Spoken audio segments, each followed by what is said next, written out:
Okay, start.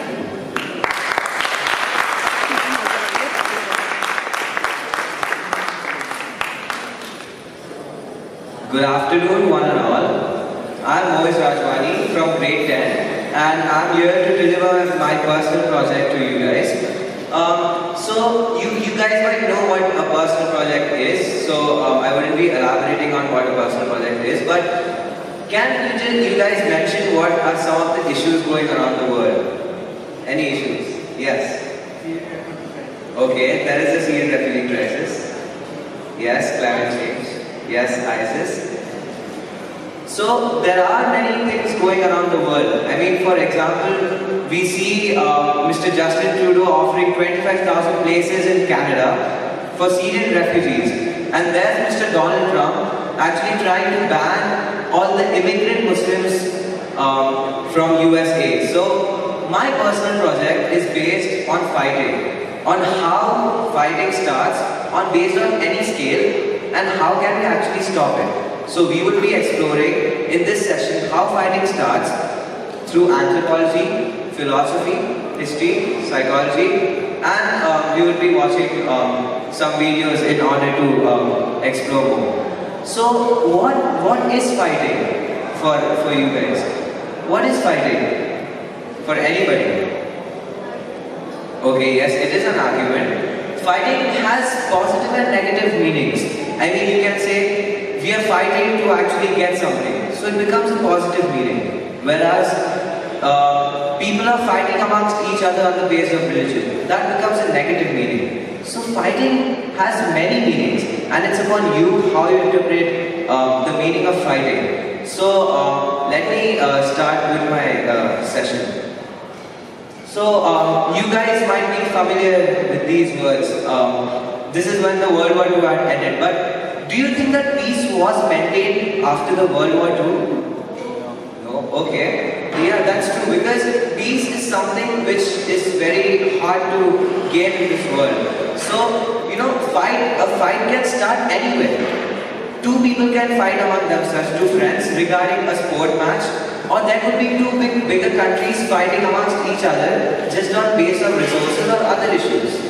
So fighting does not have any scale, but it could actually start at any point of view. Now, how can you stop fighting is something which we have to ponder upon. So let us watch a video of how the Syrian children feel when they're actually fighting against the world, fighting to live and fighting to actually meet their parents.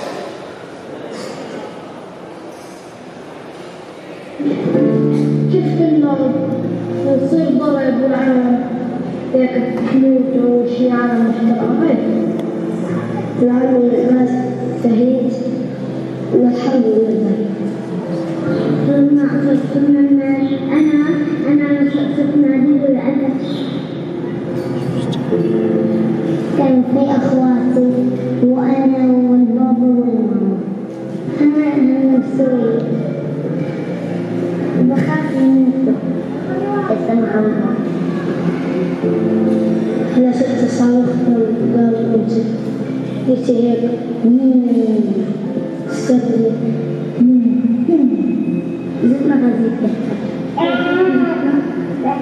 وقام بعدين أخذنا لغة بعيد وتودي طيارة وقع عليهم البيت احنا شجر وحياتين شفتوا العصافير والخيول وهاي بتشبه لا الارض شوف تصد الجوع السجن كان انا اول شيء كان مثل الحلم علامته عليه شفتها هي مثل الحلم يعني شيء يرجع عليهم الطيارة شيء صفن بوصات اللي مش شايف بيرسم ويرجع على بلدي وعلى المدرسة على شفائي حاسة لا بس صوت أهلي هيك أثر علي كثير كبون ولا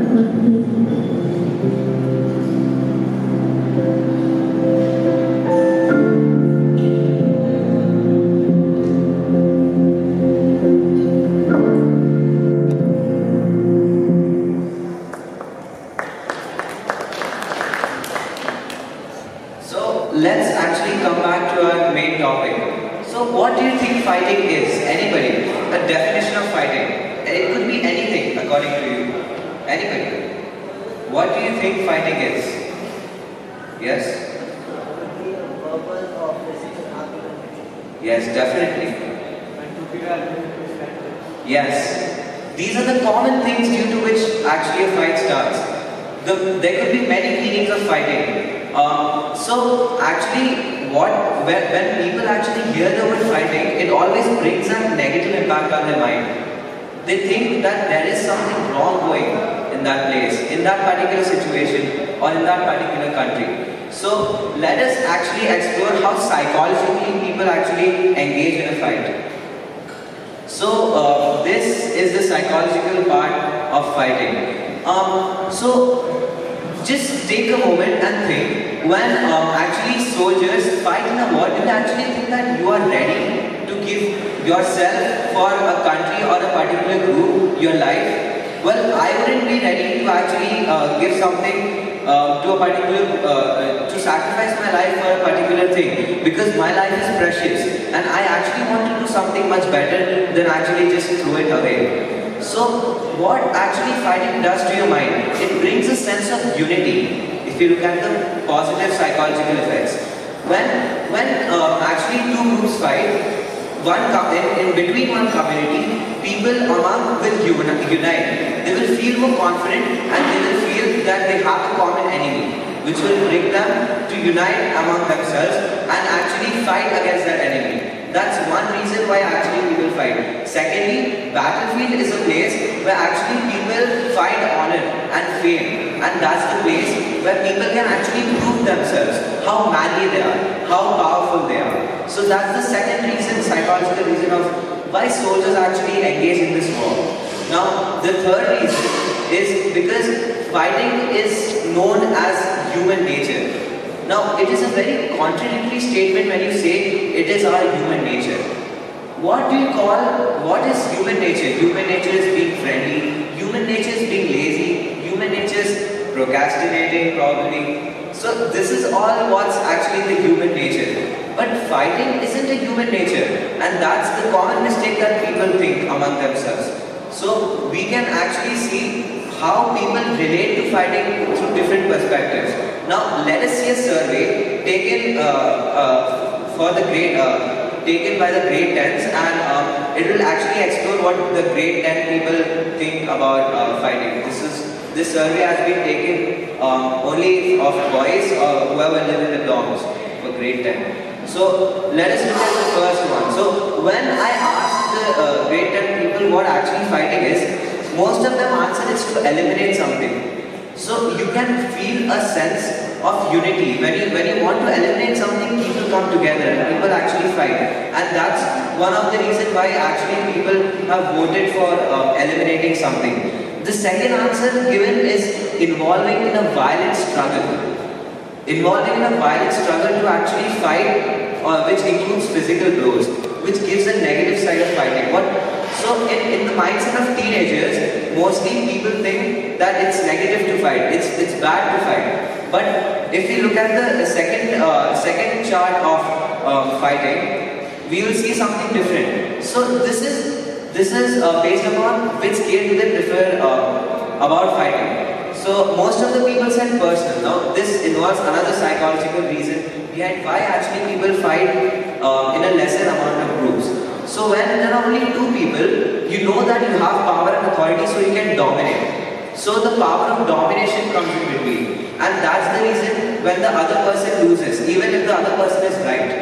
And this is one of the reasons why in our daily lives, even if we are correct, we fail to actually convince other people that whatever we are speaking is true, because the other person dominates over us. And that's one of the things which we have to take care of. Now, if you look at the third question, should we fight in future? The answer is equal. Yes and no. Both are equal among you guys. Now, what does this indicate? This indicates that people actually want to continue fighting, but in a positive way. So, yes, we have issues in the world and we have to fight among ourselves, but in a positive way. Whereas people have voted that we shouldn't fight, which fighting is actually inevitable. So we can say that we have to fight, but in a positive way. So this was a psychological reason of fighting. Now will we explore the anthropological reason of fighting. So what is actually anthropology? Anthropology is the study of humans, is the study of how early humans were. So looking at what anthropology is, let me ask you a question. Are we fighting because the early humans started? Is it a tradition? Is it carried from a past and we are continuing it? Well, actually if we see, fighting actually started around 400 to 400,000 to 200,000 years ago, when the Homo sapiens actually came in. And that's the actual point when we started using weapons. So when we see this, there is a general statement given by the anthropologists that humans have fought 10% of their lives only humans have used 10% of their lives only fighting wars. So if we compare it to our daily lives, from our whole 24-hour cycle, humans have actually used 2.4 hours of their lives just fighting, and 36.5 days of a year just for fighting. That's a lot. I mean, we humans are actually wasting a lot of time in unnecessary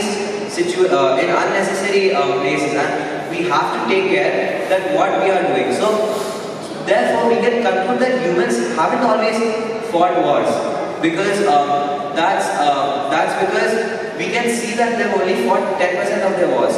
So if we explore the other question, did humans evolve to fight wars? What do you think? Did humans evolve to fight wars? Anyone? Did humans evolve? Yes. Did humans evolve to fight wars? Okay. Well, I'll say what I think. Well, humans actually didn't evolve to fight wars.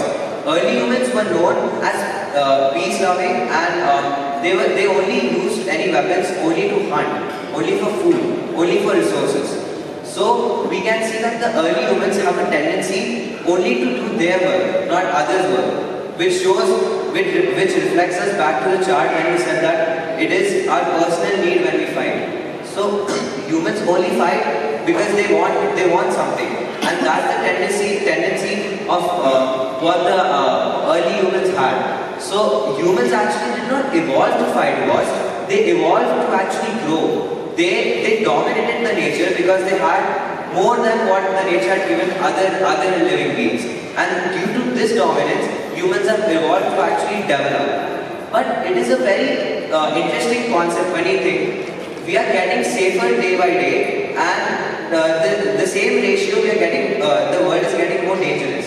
So the more safer we are getting, the more dangerous it's for us to actually survive in this world, because resources are actually reducing and we have other things too. So we can see that early humans weren't actually the reason of why are we fighting, but they are the reason why fighting actually gave us a path to actually continue in the present. So let us actually look what history says. Have humans always fought wars? This is a very contradictory question. When you see humans have always fought wars, let's go back again and see. When the early human actually made a weapon, it was actually made for a use of actually killing an animal, and that is. It's not true, the authenticity is not that strong, but it has come to the conclusion that early humans have actually used weapons only to kill animals. But if we see today's world, it's very ironical that we had to defend ourselves from getting killed, and now we are killing the animals. So we can see that humans are actually fighting a war all the time. Not only humans, but all living beings are actually fighting wars all the time. Even the microorganisms that are roaming around me are actually fighting to live because of my gases or because of other elements.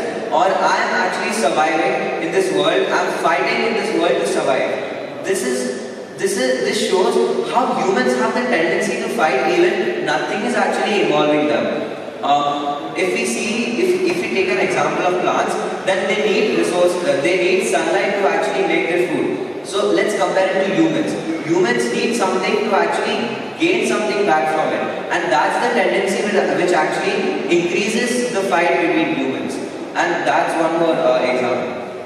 So let us sit and think what can actually be done to this. And what can humans actually do to stop this fighting, to stop this war against themselves?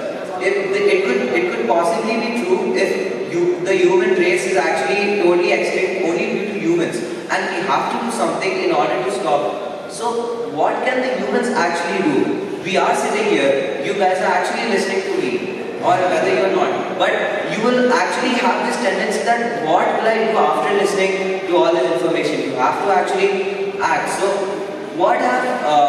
there's a famous saying by a philosopher named Socrates. He said that if I listen, I forget. If I see, I remember. And if I do, I understand. That's the quote. So actually, if you actually try and do something, you will understand and you will experience that situation. And once you experience that situation, you will try and move further to actually tackle that problem. Because you have been in this place. Can I see raise of hands? How many people have actually fought in any way? Just fighting. That shows the majority of people fighting. So what can you actually do to actually stop this? If two people are fighting, the other person has the common sense of fighting is wrong, but still we do it. So how can we stop it? Just by three things. Speak wisely. That's first. If we actually speak wisely and understand the other person's perspective, then that's one of the reasons how we can stop quarrels or the argument fight that we say between the common people. That's on a personal scale. Now, how can we actually stop fighting on a local basis? We have to the second point is raise our voices. So, if you actually want to see change in the society, you have to actually try and bring that change up. So, if you actually raise that voice, which nobody is, so you will have the tendency that people will actually follow you and you can stop that particular local problem. So, let me ask you a question. If you had the power or authority to do anything, what would you do? What would you do? Anyone? If you had the power or authority to do anything, what would you do? Yes. Okay, get peace on earth. That's something which I needed. So, if you can actually get peace on earth, that could actually save the entire human being from all the problems. Because if we see all the problems relate back to fighting, the root of each and every problem starts with fighting. For example, if I'm sweating just now, it is that the air molecules are actually hitting me and I'm actually fighting against them to actually stand here and live and actually be present among people. That's one of the common examples that I can give. So let us actually see what the people are doing in the world.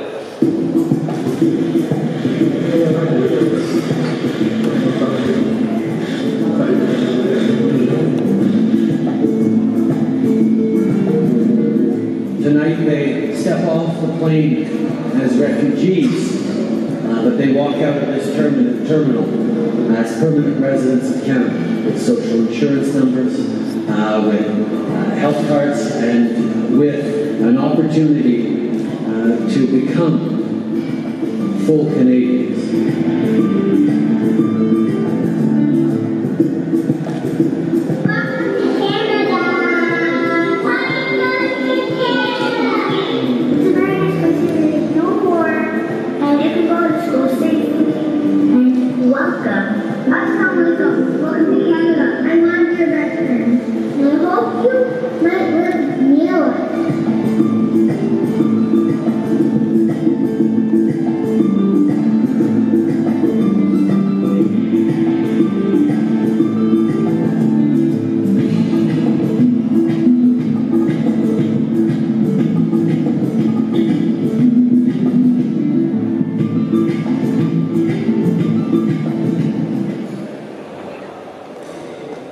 So this is just one of the initiatives that the Canadian government has done to actually save humanity, to save people who are actually suffering a civil war. So what does this bring us to? Where are we now? Let's reflect back on what we've done in this session. We've explored how fighting starts due to early humans on basis of local, global and social, and we've explored how historically fighting has affected us and how humans actually didn't evolve to fight wars, but we are struggling in our day-to-day lives, and we've explored the psychological reasons of fighting. To conclude, I would like to say that even if you actually engage in a fight or battle, just think about it once, because once you do something, you couldn't actually get back to it. So whatever you do, think, do something good with your lives and enjoy it.